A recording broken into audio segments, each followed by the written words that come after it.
人ニュース。時代を超えて伝える信頼のニュースをお届けします。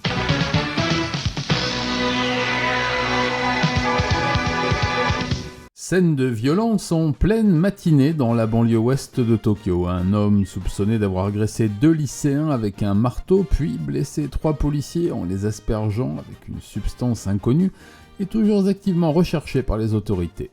Les faits se sont déroulés mercredi vers 7h20 dans un quartier résidentiel de Fusa, à proximité de la gare du même nom. L'affaire a provoqué une importante mobilisation policière dans ce secteur habituellement calme. Selon les premiers éléments communiqués par la police, l'homme décrit comme âgé d'une quarantaine d'années s'en serait pris à 2 lycéens après une altercation verbale. La mère du suspect aurait demandé aux adolescents de faire moins de bruit, ceux-ci auraient refusé, ce qui aurait immédiatement fait dégénérer la situation.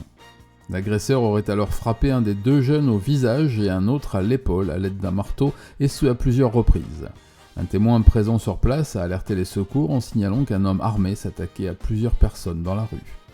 Les blessures subies par les 2 adolescents ne mettraient plus leur vie en danger après un passage par les urgences de l'hôpital de district. Des agents se sont rapidement rendus sur les lieux et alors qu'ils échangeaient avec la mère du suspect, la situation aurait de nouveau basculé. L'homme serait revenu armé d'un couteau de cuisine apporté depuis son domicile avant d'asperger plusieurs policiers avec une substance chimique encore non identifiée. 3 agents ont été blessés lors de l'intervention. Les autorités estiment qu'il s'agissait vraisemblablement d'un spray irritant, possiblement du gaz incapacitant ou une bombe au poivre. Là encore, les blessures ne seraient pas graves, des brûlures superficielles, mais l'incident souligne le niveau d'imprévisibilité rencontré par les forces de l'ordre face à ce type de profil. Pensant que l'homme s'était retranché dans sa maison, la police a lancé une opération vers midi et investi le domicile. À l'intérieur, les enquêteurs ont retrouvé un marteau, un couteau ainsi qu'un autre spray de type bombe lacrymogène, mais le suspect n'était déjà plus sur place. Les images de vidéosurveillance montrent qu'il aurait quitté les lieux par une porte arrière juste après avoir aspergé les policiers. Avant même l'assaut du logement, autrement dit pendant que les forces de l'ordre sécurisaient la façade, l'homme aurait déjà disparu. Fusa est une ville de l'ouest de Tokyo, connue notamment pour la présence de la base aérienne de Yokota et pour son environnement résidentiel très calme.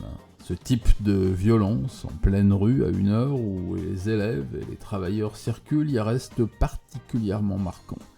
L'affaire rappelle à quel point certains incidents éclatent sans véritable préavis sur fond de conflits banals avant de se transformer en dossier criminel majeur en quelques minutes. La police diffuse actuellement son signalement à un homme d'environ 1m73, de corpulence robuste, le crâne rasé, vêtu d'un survêtement gris et âgé d'une quarantaine d'années. Il est recherché pour tentative de meurtre et considéré par les autorités comme dangereux. Des patrouilles renforcées et des contrôles sont en cours dans le secteur et les zones voisines.